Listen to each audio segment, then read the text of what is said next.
Oui, ce qu'il faut bien comprendre, c'est que l'Église catholique n'est pas de Dieu, elle se sert de Dieu, ce qui n'a rien à voir. Voilà, donc elle fait une espèce de prêchi-prêcha un peu minable. Hein, elle a inventé une doctrine, voilà. Donc il faut savoir que les prêtres, essentiellement en séminaire, étudient surtout la doctrine de l'Église catholique. Ils doivent la connaître quasiment par cœur. Par contre, la Bible, à la limite, est quasiment secondaire. Hein. Voilà. Donc, ah non, c'est fini, ça, les prêtres qui avaient des grandes connaissances bibliques, tout ça, c'est fini. Hein. C'était avant Vatican II. Maintenant, depuis Vatican II, c'est la doctrine, la doctrine, la doctrine.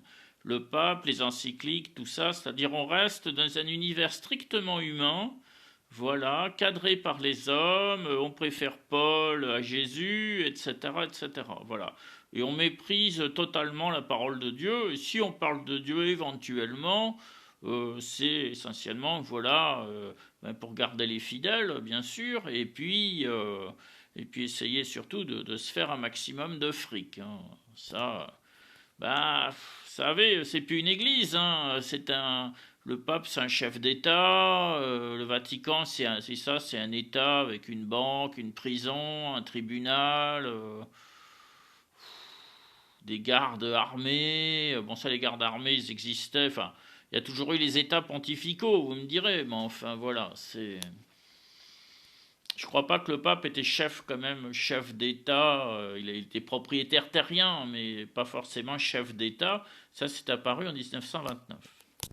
Et puis maintenant, depuis Vatican II, c'est les religions. Voilà, on fait copain-copain avec toutes sortes de mouvements spirituels, tous plus débiles les uns que les autres, les Indiens d'Amérique, les Inuits au fond de leurs igloos, tout ça, mais on n'est plus là pour répandre la parole de Dieu authentique, vraie, dans le monde, c'est-à-dire la Bible. On n'est plus là pour diffuser la Bible. Non, on est une espèce de fatras humaniste directement inspiré, c'est ça, par la franc-maçonnerie. Il faut pas.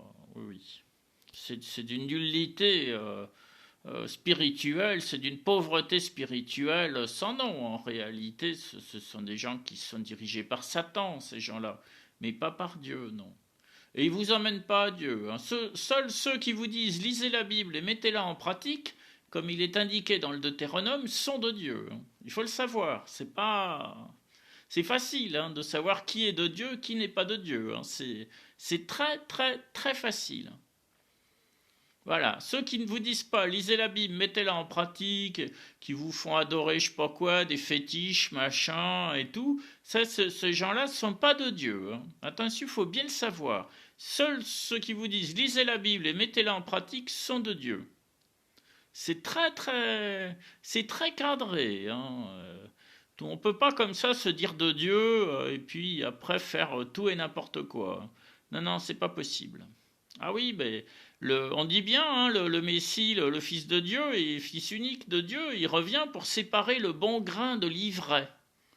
Et c'est ça aussi, c'est son pouvoir. Ce pouvoir-là, l'Église ne l'a pas, parce que c'est une Église d'hommes, par des hommes, pour des hommes. Seul le Fils de Dieu sait séparer le bon grain de l'ivraie. Seul le Fils de Dieu peut vous sauver, peut vous amener à Dieu. L'Église ne vous amène pas à Dieu. L'Église, elle vous amène juste à remplir son compte en banque, ce qui est totalement différent. Surtout quand elle est dirigée par l'Opus Dei. Voilà ce que j'avais à vous dire ce dimanche. Voilà, c'est le sermon du dimanche.